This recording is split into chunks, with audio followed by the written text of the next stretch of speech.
Welcome to the old Stonies podcast right here on Talkcast PDX. I'm in the booth, and Matt he's and right Miss over Organ there. are in the studio. I'm in the booth, and so you'll hear me as like a ghost character throughout the program. If you're watching, and if you're listening, then you'll definitely hear me all the time. But if you're watching, you'll just see this shot every now and then. I call it the Joe Rogan shot, because it's got like the producers and everybody running around.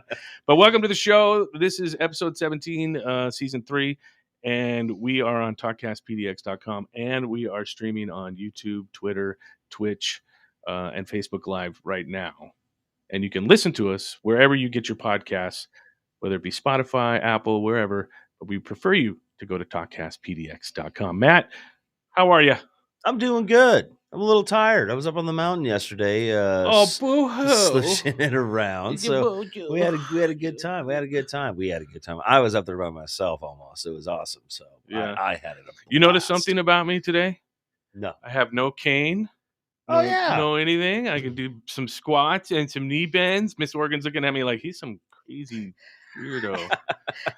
And I had my hip replaced 6 weeks ago. Doc said I'm doing great. Yeah, that's good. That's good to hear. I hope to be in the crease by spring, maybe. Maybe you'll be up doing some skiing by next year. Yeah, me and old Big Beard Farms guy, we've been exchanging pictures of goalie gear because I want to start playing goalie again. My wife thinks I'm crazy. Anyways, welcome to the program. Thank you, brother. How have you been besides your hip? Good. Just been chugging along and trying different things here and there. Posting good stuff. Had some gnome grown, but we'll talk about that later. Yeah. Shout out to gnome grown. Yeah, one of my favorites. All right. So, Miss Organ, thank you very much for joining us today. Thank you for having me. No worries. We were talking earlier. We met in a chance encounter over at Lucky Lion Dispensary and had a chance to exchange information. But, I mean, it's been a year or so, but finally we get a chance to sit down and talk. Yeah, finally. Definitely. Thank you for having me and taking interest to support the work that I'm doing. And no worries. Giving me a chance to talk about it with you. Exactly. Tell us a little bit about, a little bit about your background, how you got into the cannabis lifestyle and all that good stuff. Oh man, that's such a big question. So many things inside. I know. There. We got an hour though, so you go ahead and take as much time as you want. So just a little closer to the mic so I can hear you. Yeah. Because I'm in the other room. There you go. Is that better? Yeah, that's it. That's good. Okay, cool. So how I got into the cannabis industry, I started off as a bud tender. That was the legal part of me coming in the legal way. Right. We all had a part that was a little bit in the shadows before that legal line came up. Goes, oh, by the way, now you're legal. Since 88. Hey, I've been a part of, the traditional cannabis market for some years, for sure. It's Oregon. So I think that at a young age, we get previewed to a lot and chances to experience the cannabis industry from a growing side. Like I've had friends that were growers growing up and things like that. So learning how to take care of plants and water them and timing and nutrients and all that kind of stuff I started learning about when I was like 12 years old. That's awesome.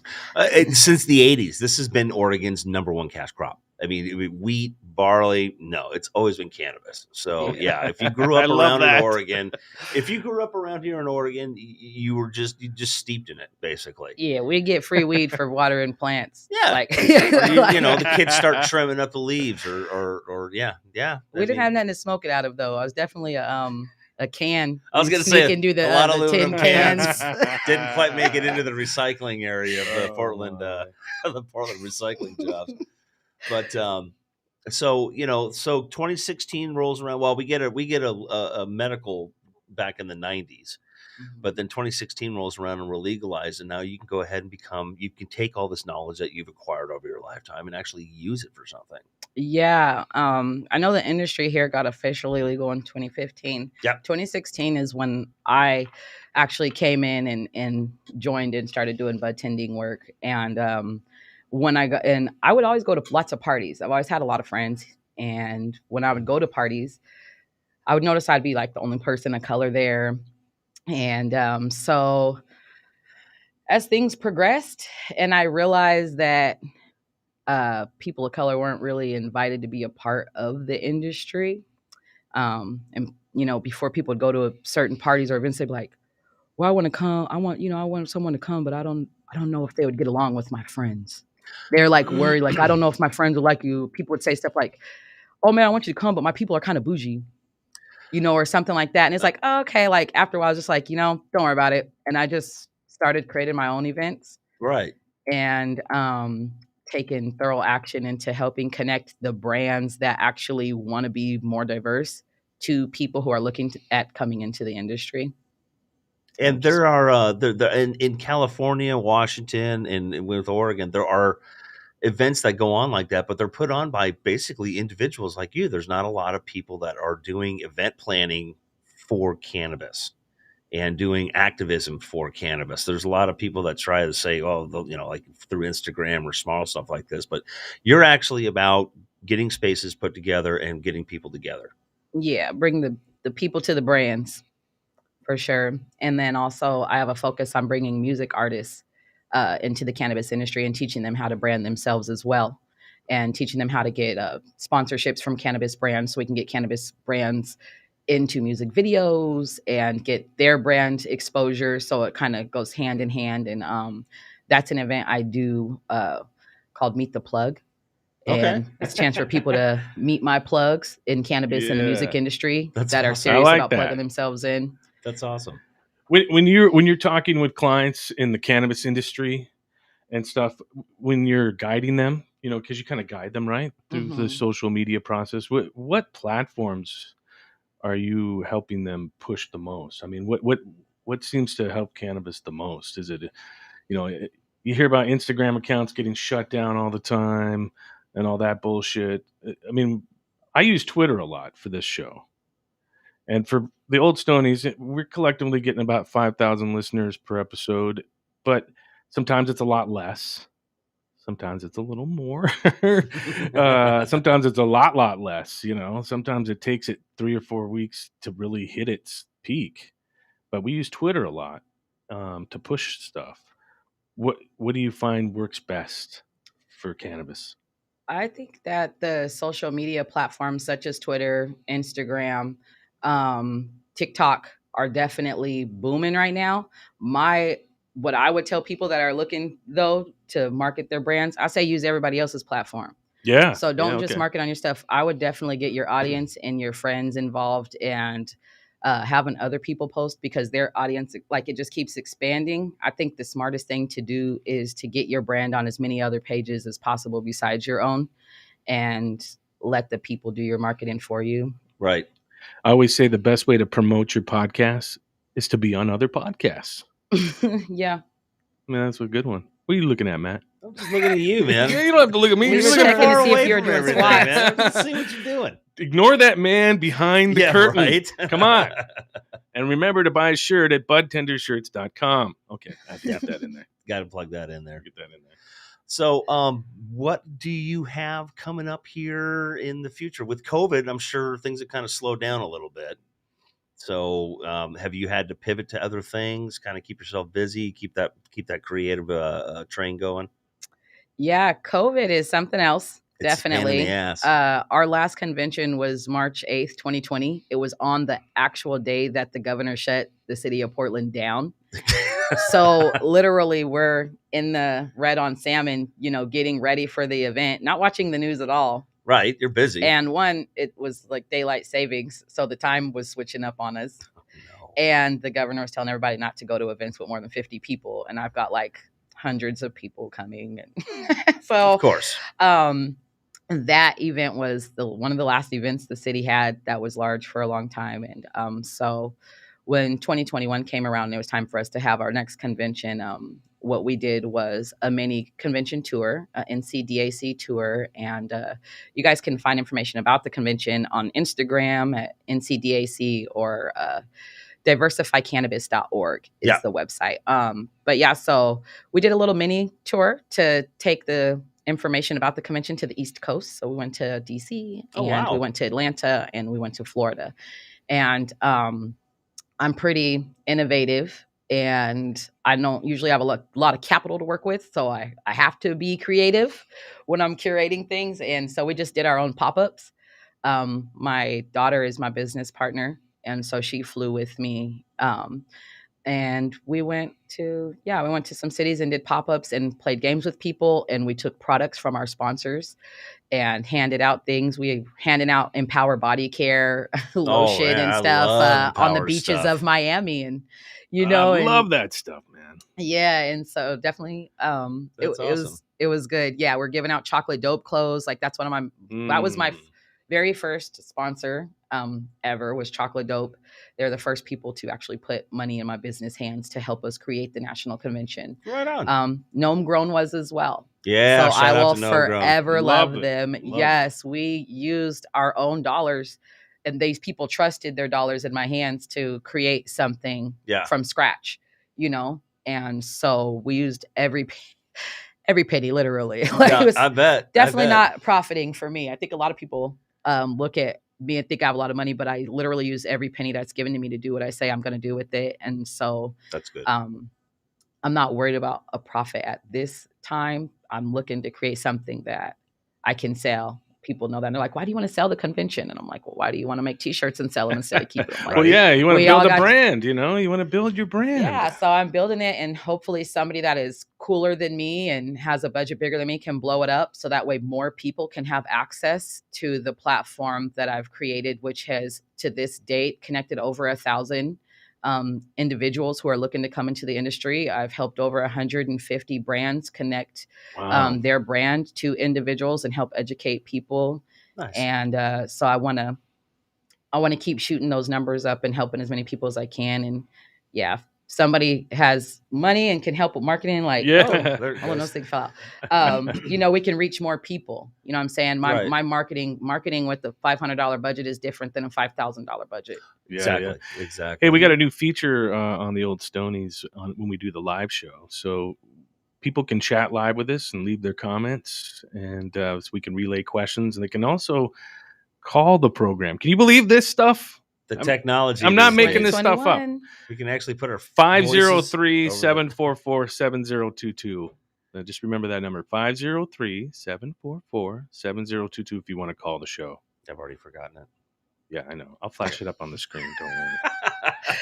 I know there was a 7 in there. Yeah, right. We had one person comment so far. 503. They said they were happy for me on my hip replacement, so I appreciate that. Oh, we all Lonesome Lenny. He's watching on YouTube. Never lonesome when you're with the old Stonies, brother. Yeah, it's good. So when you're doing these conventions, you're out of state, you're going to maybe some different places that haven't quite gotten to the level of legalization that we got. Do you ever talk to people that are kind of like new to cannabis, or maybe you're kind of on the fence about, hey, they said this is really bad to do, but now they said I can smoke it. I mean, as a bud tender, I literally had people walking in going, the government said I can smoke weed now. I'd like to try it. It's just like, wow, you've never like jaywalked or anything before, have you? But I'm sure you get a lot of opportunities to kind of introduce cannabis to people that may not have a chance to, especially when you're doing these events out of Oregon. Yeah, definitely. A lot of people come to Oregon too, seeking the information. Yeah. And I get emails and get inboxed. And on my Instagram, I actually have a book me page, a book me button where people can actually sit down with me and I can help them figure out their niche in coming into the industry. Nice. Or just run over ideas with them, like if they're looking to start a business or something, linking them with the right people that can help them on their path. Like that's like my big passion, is helping individuals. I do get a lot of questions about that just through my Instagram. So maybe I'll just start shoveling them off to you, because I don't know how to get into the industry. I showed up at a dispensary and I must have given a good interview, and I don't know. I just got in. I mean, even you starting this podcast and utilizing your platform to show off brands and people who are in this industry definitely directly puts you in. And the fact that like you did that means you do know how to get in. You figured the secret out. Do your own shit. Yeah. And don't ask for permission. Don't be afraid to try something new. Just do before it. I did this, don't be afraid. I climbed trees for Portland General Electric. I was an arborist for 13 years. I wanted to try something different. Don't be afraid to go out there and, try something. If you want to be in the industry, just figure out what you want to do and then jump in. Right. Just get in there. I really got into this. I mean, weed's cool. It was a lot of fun, but I really enjoy helping people, you know, trying to figure out problems, really good at solving problems. So when people come in with pain or you know, mental issues that they're trying to fix with a cannabis use, it's fun for me, but it's also very, very rewarding. So I enjoy that kind of part of it. And I'm sure you had the similar experiences, because now you're trying to make sure that everyone else who wants a chance to get involved in this industry is going to have a spot, an easy path to it. Yeah, to whatever they're looking for sure. And that kind of leads me down to Diversify Oregon. Tell me what that's all about, and what you guys you have a lot of pokers in the fire. So I love that. My business is called Diversify Portland. And that's right. Yeah, and so there's the national convention is one of the events Diversify Portland does. Okay. So the national convention isn't its own business, because the hope is someone will buy it and make it into their business. So as of right now, it's just it's an event that Diversify Portland does once a year to help connect people to education in the cannabis industry. Okay. And to help them connect however they want to come connect into the industry. And then, you know, we needed a convention that the people can also afford to go to. So I get lucky enough to speak at larger conventions and help curate panels at conventions and things of that nature. And these conventions can be really spendy to get in, $300, $600 for a ticket. And, you know, things like that to get to meet, you know, that brand that you've always wanted to, you know, I want to meet the owner. I want to, you know, hear what they think and how they represent their brand. And so me creating a platform that's affordable for people to be able to come still reach those same really cool brands and connect with people directly and shake hands and get education from people they admire in the industry, like being able to bring those top dope people to a level that's reachable and affordable for everyday people. Is something that I wanted to create. Yeah. And so I totally get that. There's a few people in this industry that have gotten so big that I can't even get a hold of them anymore. Yeah. There's a bunch like that. Yeah. We're going to not be nameless, but that's okay. I'm not going to name any names. I'm not going to name any names. I still love them. I can get a hold of them. Yeah, I'm sure you can. Still love them. Got to get a hold of some people that want to do some interviews that are like, this is just like, well, I know my message got seen, but that's it. Yeah. Still love them though. You know, I don't want to be mean. Nothing but the best. I think that honestly, like those of us that do have a lot of privilege in this industry, we're supposed to share it and use our privilege to help educate and bring in as many people as we can. And I'm not saying give away all your time for free to people, because time is money. Again, that's why I have a book me button if you want to sit down. Like I like that though. But at the same time, once you've made that connection with me, I'm someone that you can keep calling. You know, like I'm an ongoing mentor for people. If you bought a session with me, and even if you just spent $50 or $100, like you have my cell phone number. And like, if there's a question or you need something, or you need a letter of reference, or you need your resume redone or something like that, like I'm an ongoing resource. I just like to know that people value my time when they first come to me. And because otherwise, you know, you wind up feeling a little used, giving out so much, and you're not getting nothing for it. Back. And honestly, I created this to create my own job. You know what I'm saying? I created my own job. So I got to be paid for my work. Yeah. You know, like that's my job. There's no one up there paying me. No, I just read that the cost of living in Portland has jumped 20%. So yeah, it's a little pricey to live in this here freaking town. Yeah. Just a few blocks from here, the median income is $80,000 a year. Yeah. That's the median income in there. That's insane. Yeah. Because we were born here, born and raised here. Yeah. And we remember what things used to be like back in the 80s and the 90s. And this it's insane. I'm glad I'm smoking weed, not cigarettes. Yeah. Me and my friend were actually joking the other day about how when we met, we were like 13 years old smoking cigarettes, and we stood outside and would meet up in front of the Allen Market and count quarters till we got to $1.50. To buy a pack of Marbs. Pack of marbles, yep. And it was $1.50. And we were just like, wow. And neither of us, we don't smoke cigarettes. And I don't know why we did it at the age of 13, but you know, I'm glad there's cannabis. Yeah, it was a stupid thing. I in fact, on the 22nd of this month, I will be 1 year free of nicotine. Yay. Completely. Awesome, man. Oh, thank you very much. I quit smoking in 2011 and went to the vape.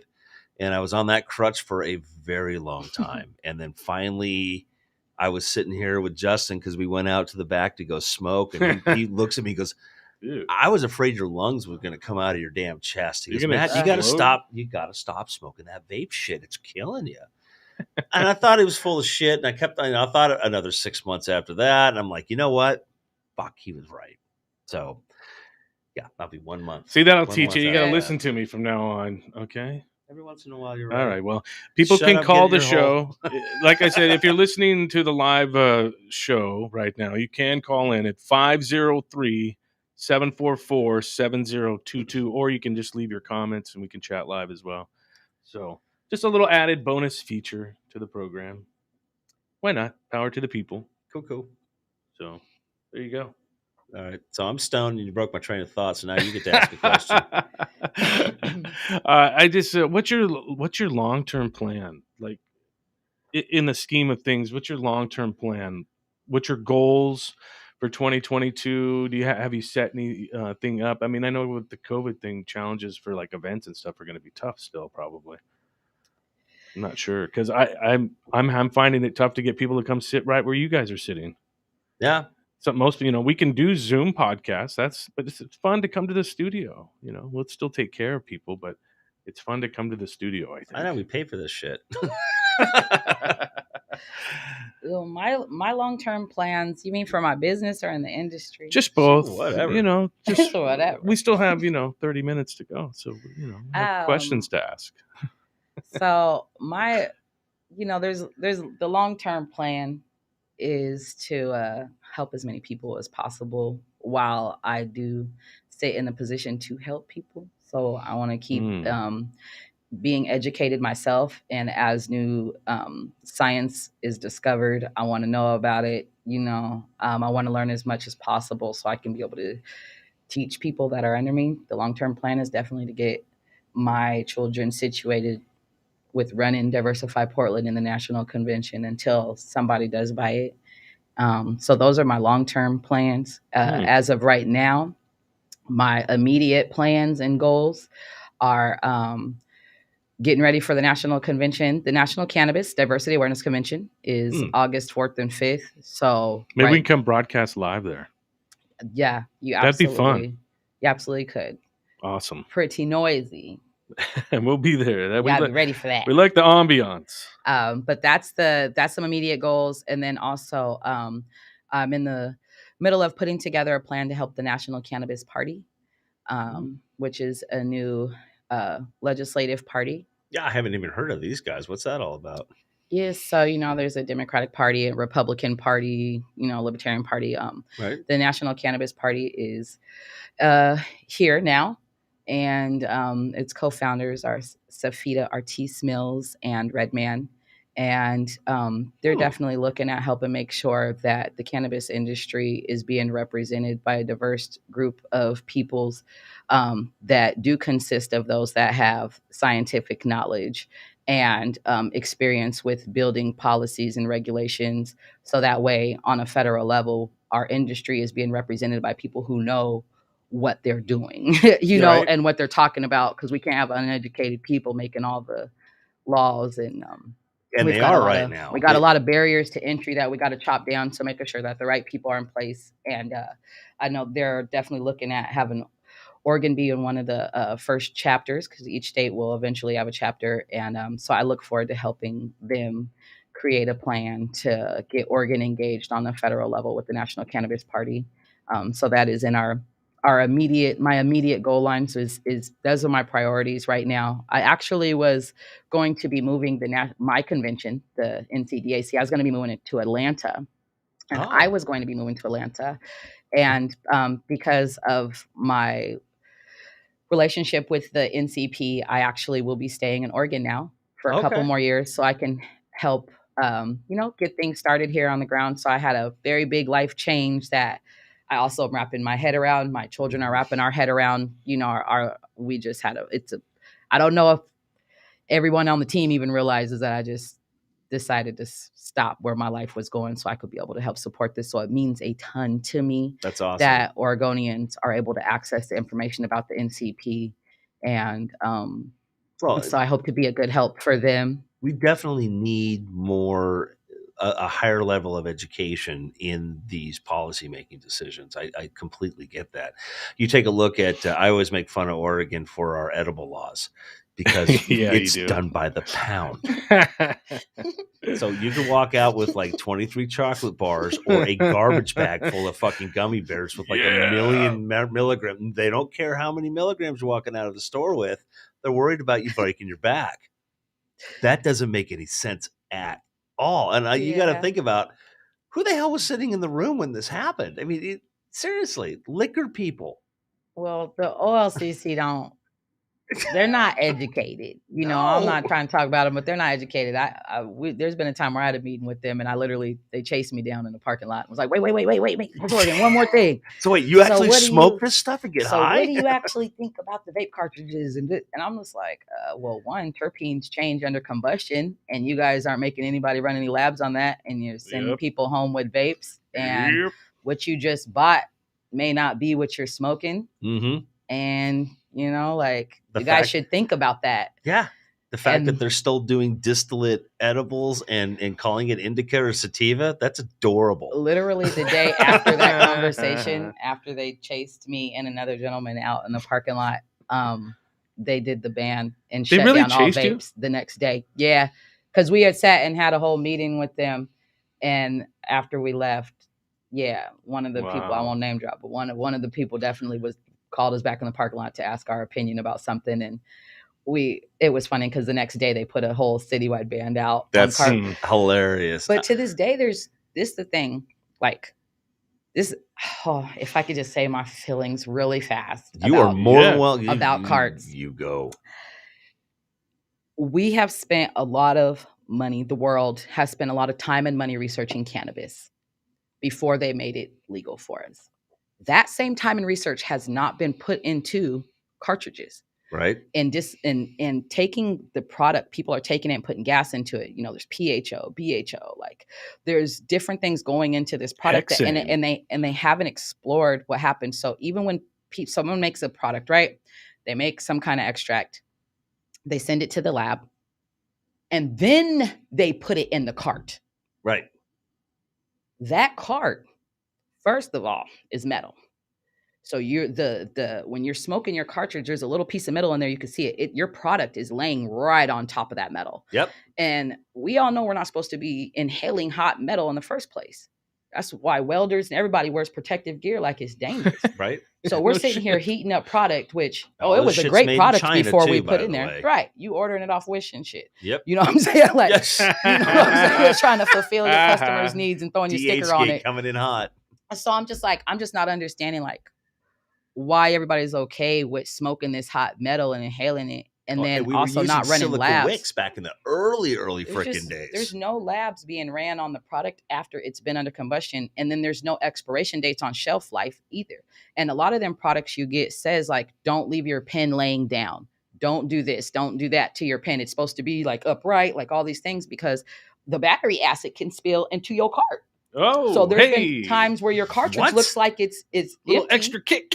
And you know the battery acid can spill from that little battery that you're twisting your cart onto. Oh, they can bust. Oh my God. You know what I'm saying? Especially women who are always throwing their pen in their purse, or you know what I'm saying, just throwing it around. I've never even thought about that. Man, them stuffs is not. It's not safe. I never even would have thought of that. Like the acid spilling into. How many of these things have we fucking pushed out the door at our respective careers? Man, I've sold a lot of carts, man. I'd stick to just selling flour from now on. When it gets really to the bottom too, like when your vape looks like it's gone and you're still trying to smoke it, like you're really just heating up hot metal. Don't do that. And inhaling it. Me being an extractor, you guys should see the oil that we make the distillate from. It is the bottom of the fucking barrel. The stuff comes out literally black. Man. It looks like baby diarrhea.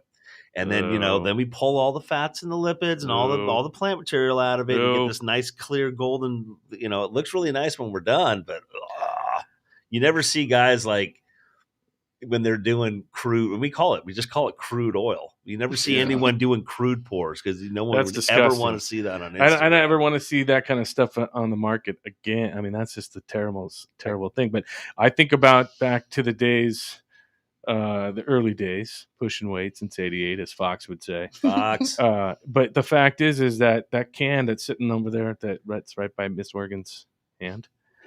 How many times, how many bowls have I smoked through aluminum and heated that shit up, and then I find out later, in chemistry class, don't do that. And I'm like, holy shit. And ever since I was like 24 or 25, when I realized that I found that out, I was like, I'm never going to do that again. Yeah, taking the screens out of the sink. Oh, you don't ever? ever? Everybody we used to run the flame under it to make him safer. Oh God, the shit that we used safer. To do. Oh my God. Okay, yeah. To make it safer. How many pipes have you scraped in your life and smoked some resin because you were jonesing so hard? As a teenager, my mom got so mad at me. She went all the sinks didn't have no. I used to happen to me. She knew what you were doing, though. I used to have rentals. My goddamn screens. Why is the water shooting out like this? I used to have rentals. I know what you're talking about. Why are the screens all gone? My dad would ask. What's wrong with the heating elements on my stove from hot knifing? My mom would be like, where are my good knives? My mom and dad would come back from vacation somewhere, and they'd be like, where are my good butter knives? Yeah. And I was like, I don't know. Yeah, Mom, they were good. They were like hot knifing like a bunch of motherfuckers in the kitchen. They were fantastic. They were awesome. Yeah. But thanks, Mom. The truth is metal's not okay to inhale. Mm-mm. And we put a lot of research behind cannabis, and I just don't understand how extracts are just kind of sneaking in the door with cannabis. And it just seems like if somebody does get really sick, which, they're probably gonna, or they already are, they're going to try to blame cannabis. Yeah. And some of these adulterants now are no more CRC. We're not allowed to do color remediation anymore. So get ready for your oil to get back to being, green or brown, or, it's going to get, the color's going to get off now. Keep it natural, Yeah. You strip a lot of the terpenes out. We used to do CRC. One of the things I noticed was that it didn't matter the strain. It was all tasting the same because we were pulling out all these terpenes, leaving in a certain few that would get slipped past the media that we were using. And it all just tastes the same. It had the same effects. And so we tried to change things up, and it wasn't fun. Everybody loved it though, because it was I literally made water that you could get high off of. It was clear as just. The clear stuff always scared me. It looked like meth. It really did. And then putting it with the whole torch situation, it really did. Really going in. Especially when we were making that shit. I was like, you know what this looks like? I was like, no, don't even say that. Don't do that. Making crystal, guys. What are we doing? What is going on here? So those things are done. We need labs. We need more labs on that stuff. And we need to figure out expiration dates for extracts that are sitting on shelves. Yeah. I mean, we do have expiration dates on the testing, but you can simply get your stuff retested. Because if somebody's got, you got beautiful extracts by a great brand. But if it's been sitting on the shelf for 20, 30 days, ain't no telling how those terpene profiles have morphed. Back room somewhere. It's not temperature controlled back there. They may have a fridge. A lot of people aren't using their fridges for terps. They sitting right on the little shelves inside the display cases, Ugh. And after how many days, we don't know how many days until the terps morph. You know what I'm saying? Right. Myrcene and pinene, when they're together for a long time, they can turn into bentonite. I did not know that. Bentonite can kill you. I did not know that either. Holy shit. They're under combustion. Yeah, we don't know how terps. The science about how terpenes interact with each other after being under combustion or sitting together on a shelf in certain heats has not been explored in the way it should be before we start putting this stuff into our bodies. And terpenes are an extremely volatile component. I mean, if you just leave your stuff open to the air, they can just naturally dissipate. Yeah. They change. And these chemical components have big effects in our bodies.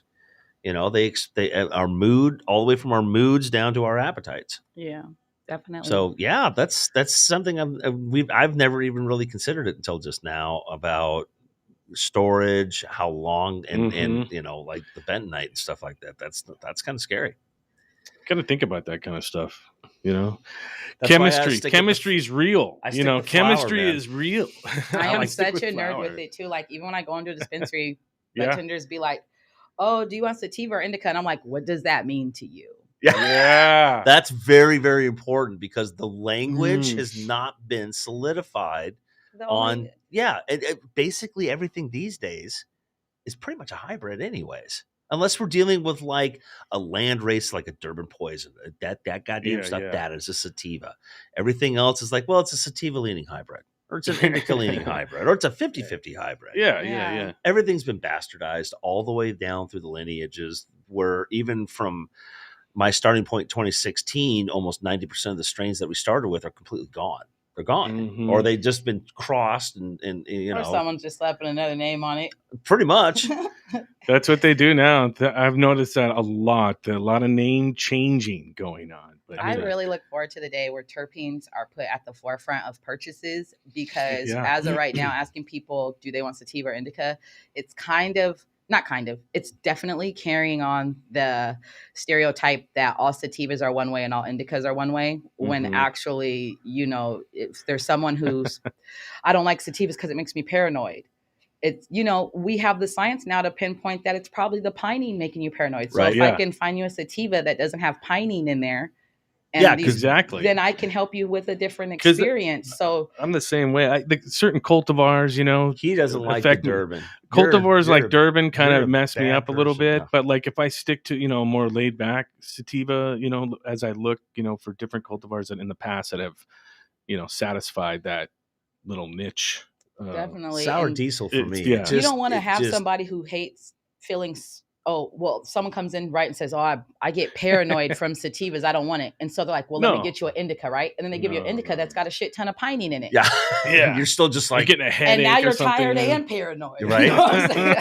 Like, this is not, you know, like, Absolutely. so knowing the terpene profiles of strains when you're selling that product to a customer can educate them properly.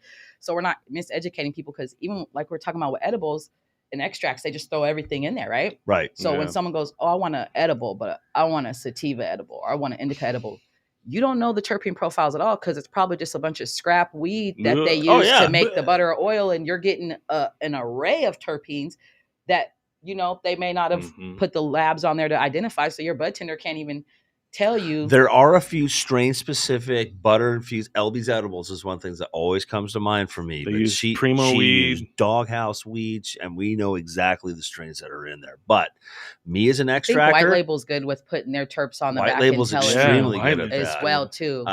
When I was an extractor at the company I worked at, I had an extract that had like 23 different tags in it. Wow. You know, they were the leftovers of the leftovers of the leftovers of the leftovers, yeah. And we 9 times out of 10, guys, we're making up those names based on what's there. I always wanted to name an extract Harambe's Revenge, but it just never came around where I had any kind of Gorilla Glue with anything with revenge named into it. So, you know, I named a couple after a couple Fish songs that were really popular with me. Give me one. You hippie, you goddamn hippie, right? Yeah. God, what was the one? A Fish song? God, I can't even remember now. Fish. You just proved your hippiness, though, to me. Yeah, Okay. You proved Run your Like hippiness. an Antelope. I had one that was called Run Like an Antelope. It was a chocolope crossed with some other type of sativa that we had in there, and it was Run Like an Antelope. That was really cool. That's cool. That's definitely cool. But it's very very difficult. I'm a big fan of hash. We have a lot of hash makers that come on here. That is another really good strain specific. You did? I have so much hash. We love hash. Oh, we love rosin. I'm sitting on. Yeah, I got a lot of hash at home because I was making that too for a while. For a whole year, I was doing hash making out of Hillsboro for our guys at PDX Dabs. Shout out to PDX Dabs. Captain Cannabis. Captain Cannabis. He might be coming on and getting a show started here pretty soon, which would be very cool. Hey, we got about 15 minutes left. So it's time for one of our favorite segments of the show, though. One of our favorite segments of the show, because, you know, we all like Munchies. And now we have to talk about Munchies. Same time.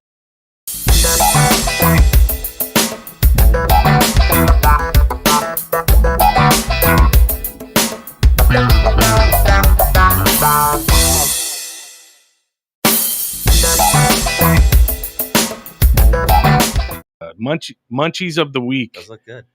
Potato chips. You like potato chips? So I was at the grocery store the other day. I'll put the camera on me. I was at the grocery store. I found myself face to face while completely high, looking at the chip aisle. This is not a good thing to do. We all know we shouldn't go to the grocery store and whatnot while we're, completely high. But I was standing there staring at the Tim's Cascade chips. I'm gonna plug them a little bit, and they had like a lemon ginger type potato chip thing going on, and I got that, and then this habanero mango thing going on. So those are my two munchies of the week: the habanero mango and the lemon ginger potato chips from Tim's Cascade. I just recommend the daily allowance so you don't get too chubby. It's so good, though. You want to check that out. So that's my munchies report. What are your munchies, Matt? What have you been eating? When you get the munchies, what do you like? What's your go-to?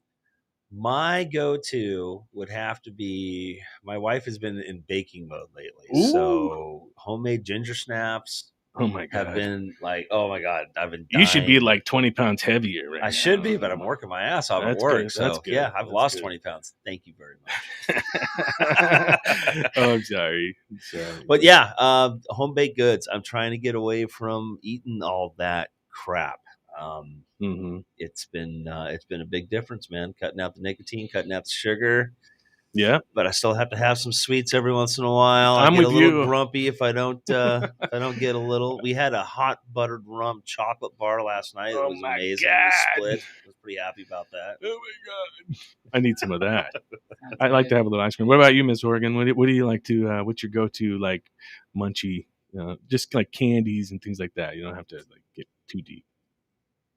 Oh man, such a random question. Because I got high the other day and drove 20 miles to go get a bomb sandwich at my favorite place. So I'm Forest Grove. You got to drive 20 miles to get anywhere out there. I feel like my munchies is all over the place. Honestly, I'm really big on fruit though. Like I've been kind of obsessed with watermelon. I'm sad it's going out of season right now because I've been like living my best life with that. But like as far as candy, I'm a chocolate girl. I like Hershey's almond. Like I will every now and again just like I can eat a bag of those Hershey's almond bar. My older brother, whenever he gets in a bad mood, if I give him a Hershey bar, that would always just get him out of a bad, just cranky ass mood. I'm like, here, have a chocolate bar. That's so funny. I love that. I really like ice cream too, but I'm trying to get away from dairy products, and so I have to like not eat the Ben and Jerry's. It just sit there. Damn it! There's some pretty good alternatives though for ice cream. There's like Rice Dream and a few other things made from like almond milk. I think we got. But I feel bad about the almond milk because almonds are they're orphans. Shout out to Taco Bell and their brand new crispy what? hot wings. Oh my God, I had them. No, you're not going there. I did. You went to Crapo Bell? I had the chicken. My wife sent me in the middle of the night. She sent you. She saw this article because she's a wing. She's the wing ding. She's the one that likes the wings. Because we're going to get some wings. Well, what kind of meat is it though? It's chicken, I hope. They don't say chicken wings. They just say wings. Okay, it tastes like chicken. I'm losing it because they were really the Colonel's good, shilling. They're only doing it for like 6 days and then they're gone. I'm kind of losing it because I saw the Colonel's shilling Beyond Chicken the other night. No. Beyond Chicken. Yeah, he's sitting there going, "You're not gonna believe it. It's Beyond Chicken." He sounded like Ross Perot more than the Colonel, but he had like this Beyond Chicken stuff. It's all made from plants, and they're totally pushing. He goes, "If you don't want chicken, no big deal. Try this." I was like, "What?" I cooked one of those Beyond Burgers. My wife walks in the room. She goes, "Why are you cooking dog food?" Gross. And I like okay. It does smell like dog food. Holy shit! Yeah, they don't. Some of those don't smell so hot. I can't remember the brand name of the burger, but it was one of those plant-based ones, and I'm trying to get a lot healthier, and I went and bought a lot of plant-based stuff, and I felt really guilty. I was in Miami recently, and was grocery shopping with Redman, and his entire shopping cart was so healthy that it just made me feel like a bum. I love Redman. And then like at the house, he made me this like super delicious turkey burger with no bun, and I have been like looking for that ever since. But it it really just like seeing everybody in the whole crew just caring about being healthier all together. I think like just made me come home and we're all getting older, you know, inspire myself to, you know, be healthier so I can get my Megan knees, keep them. I want to keep them. They're still good.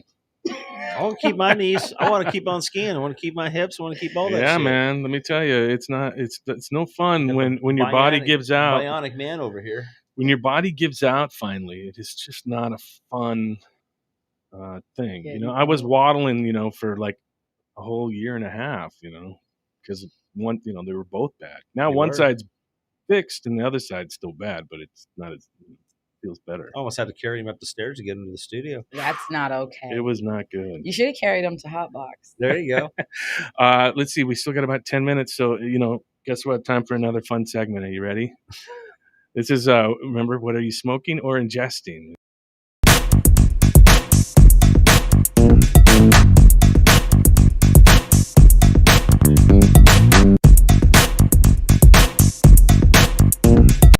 All right, Matt. What have you been smoking lately? What's your, I guess we should ask Miss Oregon. She's our guest. I don't want to know what you're really, Matt. I want to know what Miss Oregon is into right now. I'm a brand snob. There's nothing wrong with that. We love that. There's nothing wrong with it as I stand here pointing to my hat. Yeah, I definitely smoke by the brand and like who cares about their products and putting the product out there. So my top weed that I smoke is Auto, things like Auto Farm and Meraki. Meraki. Auto is actually I don't want to mess up with my. Okay, if it's top secret stuff, you don't want to mess it up. No. It's a BIPOC company. Okay, and cool. I'm not sure if it's Mexican or Puerto Rican, but boy. And the process that he uses to grow flower is just incredible, and it's always super tasty. Like their strand of like papaya is my favorite strand of cannabis. Where can we find some of that? They're definitely in the country. You go to Americana, I know right off top. I can send you some links and stuff like that. I know Meraki is everywhere. And then I don't know if you guys have been to Titus. They are the only DEC certified farm. Like there's no metals whatsoever going through their product. Wow. And their cannabis brand is like really good. You know, you can smoke weed, you can smell it clean. Yeah. You know what I mean? Your ashes look clean, like everything about it. We used to say there's a really gold lion tree. You know, I used to say they're koala. And you can just tell that when you smoke something good that's happening. You just taste that good. On the lines of that, cannabis is really good about creating metal. No one's actually feeding it like that. But if there is stuff in the soil there, you need to get time for that plant will pull it out. I heard about that. I myself have something else homegrown right now. My neighbor, I didn't grow anything in my backyard this year, but he had, I helped my neighbor out with his 4 plants.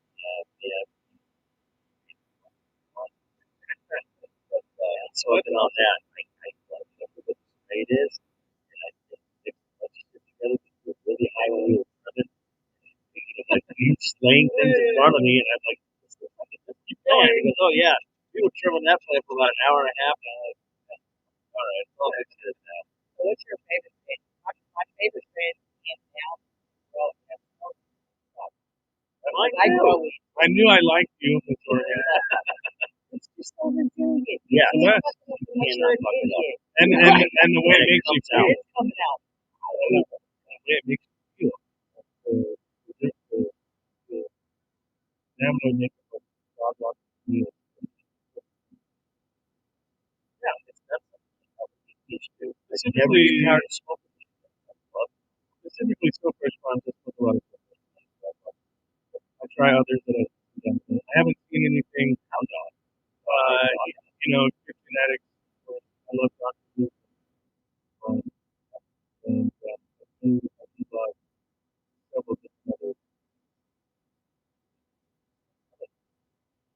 I like the girls.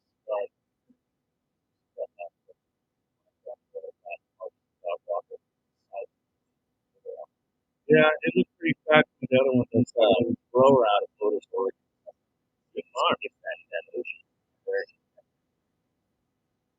They're not edible. You guys look right now, I've got LB's edibles. I've got for cold brew hard candy. So these are butter fused. Yeah, they are. A couple of those. A couple of those. Let that butter melt down. So I personally just like. I'm ingesting something.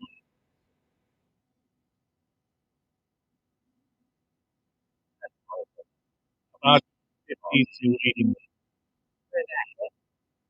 Just in general, anxiety and, have like 5 to 10 milligrams in the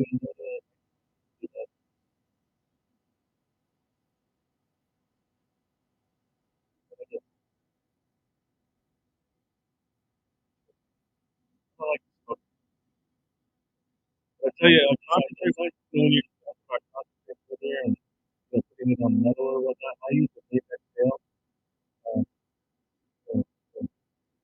Just put metal involved.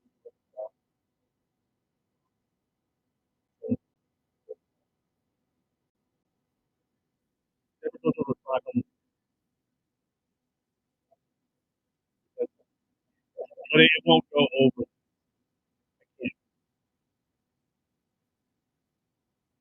I can't.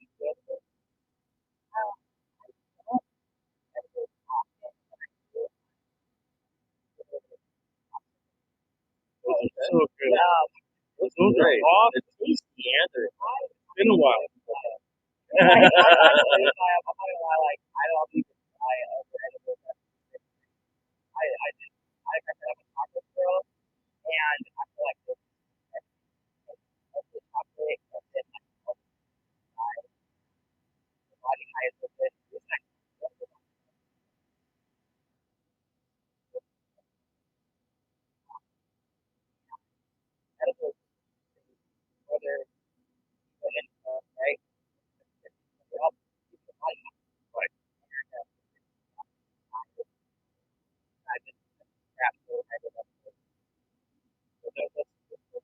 That's one thing you have to explain to people.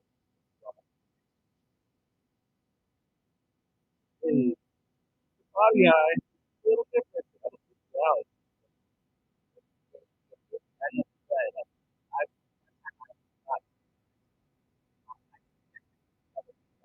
Yeah, a couple of trips.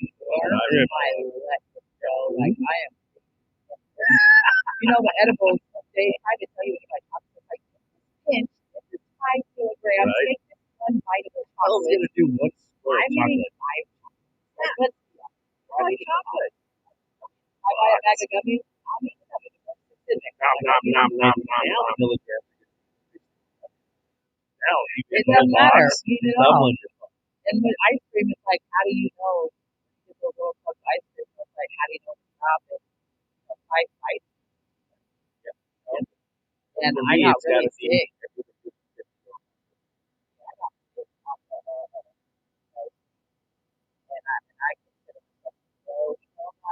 Right, but I can go up there at the milligram.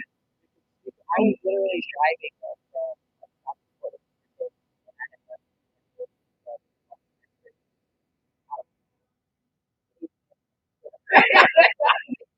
Get one foot out the door. That's a road.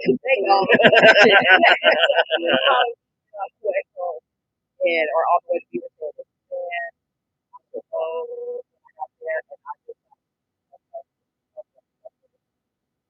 And on that note, just a reminder, you must be 21 years of age.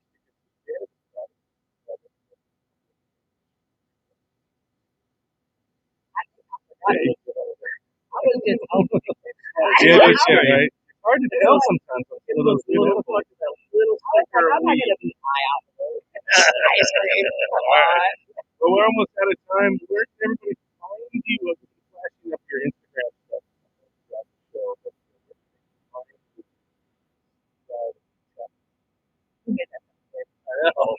I'm been buying a lot. Stockton, Oregon. Now Definitely all about Instagram, MSS_Oregon, Twitter, MSS_Oregon, Snapchat, all that. MSS_Oregon, and more about the Cannabis.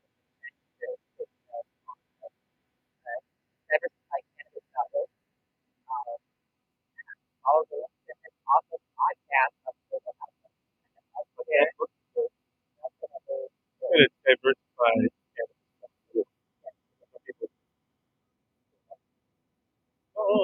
Absolutely. I got the list in my bio on Instagram. Another list that I play with, a little hidden stuff on the hot box. I saw that. You like the naughty stuff. And also for folks that follow us, we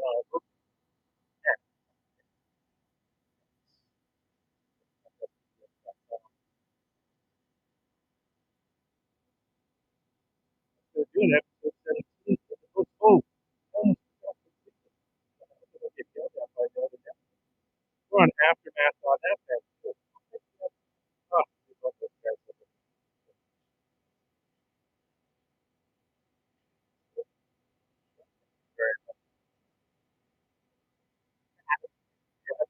Get back on again.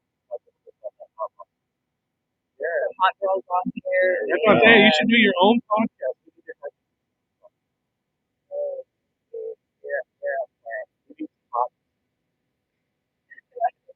All right. Till next time, everybody. I'm Justin McDonald.